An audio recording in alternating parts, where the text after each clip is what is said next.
மூஞ்ச போட்டு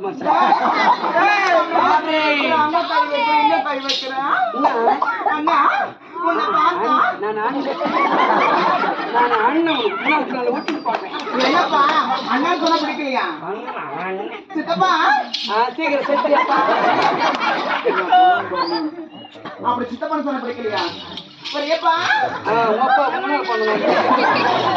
அப்படி பெரியப்பா சொன்ன பிடிக்கல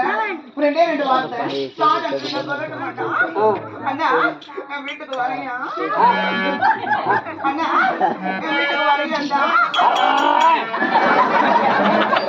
அண்ணா ரெண்டே ரெண்டு வார்த்தை சாதம் வீட்டை சொல்லட்டுமா அது உனக்கு பிடிக்க மாட்டா பிடிச்சிருந்த அம்மா வீட்டுக்கு வரையா வணக்கம் தாத்தா